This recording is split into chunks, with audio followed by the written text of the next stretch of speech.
Indiana. Thank you for being with us, Mr. President. We've run overtime. Okay,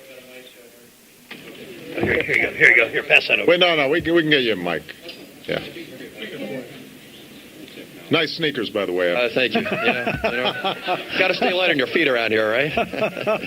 Mr. President, you've already addressed this in part, and several of the other questioners have raised this, but I'd like to present it in a little bit different way that I think is on the minds of people in my state and perhaps on the minds of independents and moderate Republicans and conservative Democrats around the country, and that's this issue of the deficit and rising debt and restoring the fiscal health of this country to a position where it ought to be. Frankly, I think the public and average citizens have been way ahead of the political class on this. They understand in the long run this is unsustainable. It's bad economics.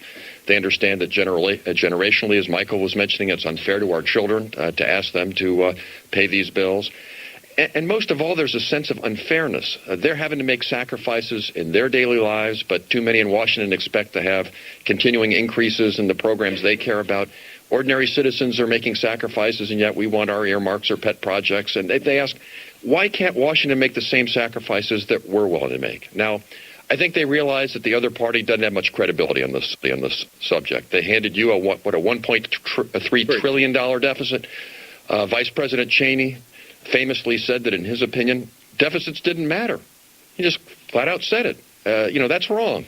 It's bad economics. It's wrong. And so we've got a job to do. But I think many people across the country candidly look at us and say, well, I don't know if the Democrats are willing to take this on. They think we want to tax too much and spend too much, and do we have the backbone to really stand up and make some of these hard decisions? Now, to your credit, you've called for some things that aren't always popular in our party.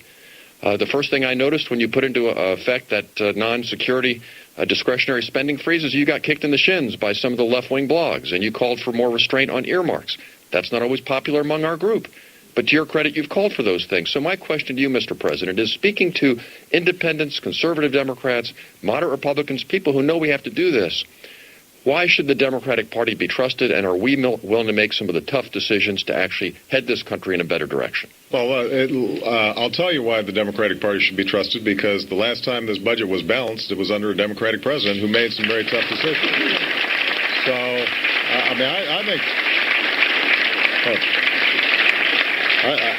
I think this is pretty straightforward. Bill Clinton made some very hard political decisions. Some of you were there in Congress. You know how tough those votes were. You got no help from the other side. But as a consequence, the economy took off, and you had a $200 billion surplus at the end of his presidency. So I think he deserves enormous credit for that. Those of you who took those votes deserve enormous credit for that.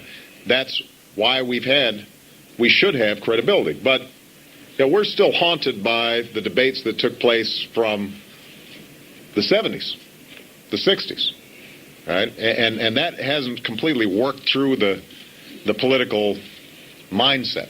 So we're still saddled with this notion of the tax and spend model, when if you actually look at it, we've been very fiscally responsible. Now, having said that, we have been complicit in some ways over the last decade. The prescription drug bill, not paid for. 2 wars, not paid for. 2 tax cuts, not paid for. The emergence of a structural deficit that is only going to grow, because we all know that the biggest drivers are Medicare and Medicaid, and as people get older, as the population gets older, and as new technologies come online, people are demanding new services for health care. Those are going to become more and more expensive, and that's what's going to blow up the budget in the long term. So to answer your question, how do we, having said that, there's no doubt that we've lost trust. And part of it was just, look, bad timing. It's like the cartoon, right? You're sort of standing there and somebody suddenly hands you a ticking time bomb, and it explodes, and you've got all this gunpowder on your hands, and you didn't construct the bomb, but you're holding it. And so what happened last year was, we come in, you got a $1.3 trillion deficit that we're inheriting. You've got $3 trillion of revenue that are lost because of the recession. You've got an $8 trillion projected debt over the next 10 years, and you've got trillions more in projected deficits when you start looking, counting entitlements.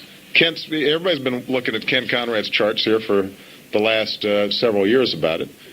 And so at that very moment, suddenly the headlines that people are seeing is bank bailout, recovery package, and it all kind of merges together into just this blob of spending, and people aren't seeing how's this benefiting me. It just looks like Washington business as usual, and all that suspicion gets amplified.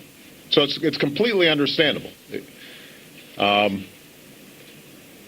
think the way that we regain trust is to pursue good policies, but not be afraid also to explain these policies, and to be honest with the American people that we're not going to dig ourselves out of this hole overnight.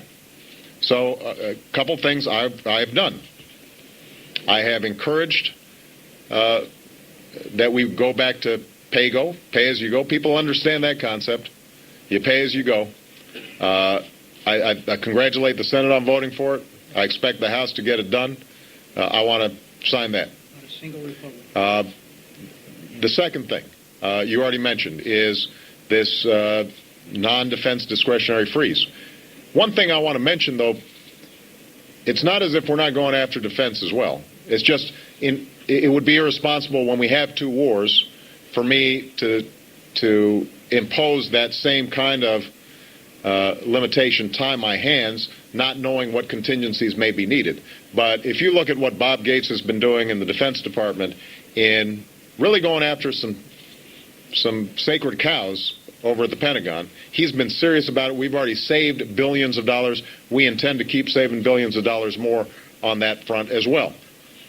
We've already proposed $20 billion worth of savings for this year by eliminating and consolidating programs. Last year we proposed $17 billion, and we were poo-pooed. Some of the editorials were all, 17, this is a pittance. Only in Washington is $17 billion a pittance. But it also indicates one of the dangers that we have is that you've got to chip away at this problem.